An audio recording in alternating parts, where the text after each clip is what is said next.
ನಮಸ್ಕಾರ ಸ್ನೇಹಿತರೆ, ನಮ್ಮದು ಶ್ರೀ ಸಪ್ತಗಿರಿ ಮನೆ ಒಂದು ಚಾನಲ್ ಇದೆ. ಅದರ ಮುಖಾಂತರ ಅನೇಕ ರೀತಿ ಎಪಿಸೋಡನ್ನು ಕೊಡ್ತಾಯಿದ್ದೀವಿ. ಸ್ನೇಹಿತರೆ, ರೋಗ ನಿರೋಧಕ ಜಾಸ್ತಿ ಆಗಬೇಕಂದ್ರೆ ಅತಿ ಹೆಚ್ಚು ನೀರು ಕುಡಿಬೇಕು. ಆ ನೀರು ಸಹ ವಿದ್ಯುತ್ ಶಕ್ತಿಯಿಂದ ಶುದ್ಧೀಕರಣ ಮಾಡೋದ್ರಿಂದ ನೀರಾಗಿರಬಾರ್ದು. ನ್ಯಾಚುರಲ್ ಫಿಲ್ಟ್ರಲ್ಲಿ ಶುದ್ಧೀಕರಿಸಿಕೊಂಡು ಆ ನೀರನ್ನು ಸೇವನೆ ಮಾಡಬಹುದು. ಒಬ್ಬ ಮನುಷ್ಯ ದಿನಕ್ಕೆ 3 ರಿಂದ 4 ಲೀಟ್ರ್ ನೀರು ಕುಡಿಬೇಕು.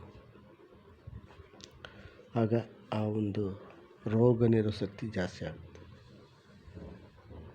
ಕಾರಣ ನಮ್ಮ ದೇಹದಲ್ಲಿ 75% ನೀರಿರ್ತದೆ. ಅದು ಯಾವುದೇ ಕಾರಣಕ್ಕೆ ಪೋಲಾಗಬಾರ್ದು.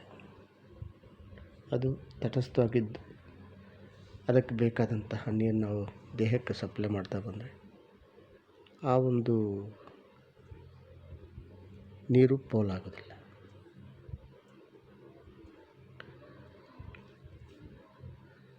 ಅದಲ್ಲದೇ ನಿಂಬೆ ರಸ, ಜೇನುತುಪ್ಪ, ನೀರು ಈ 3 ಮಿಶ್ರಣ ಮಾಡಿಕೊಂಡು ಆಗಾಗ ಉಪವಾಸ ಥರ ಇದ್ದು ಅದು ಸೇವನೆ ಮಾಡ್ತಾ ಬಂದರೆ ಆ ಒಂದು ರೋಗ ನಿರೋಧಕ ಶಕ್ತಿ ಜಾಸ್ತಿ ಆಗುತ್ತೆ.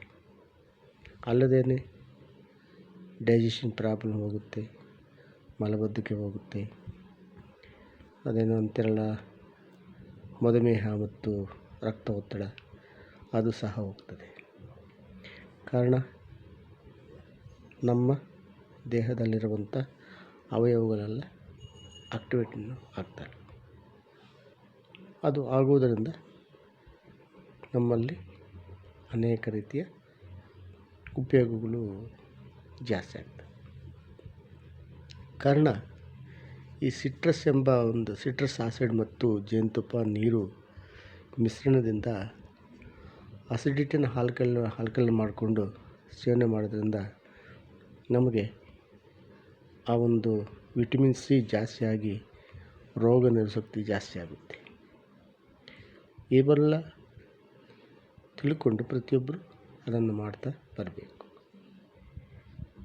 ಅತಿ ಹೆಚ್ಚು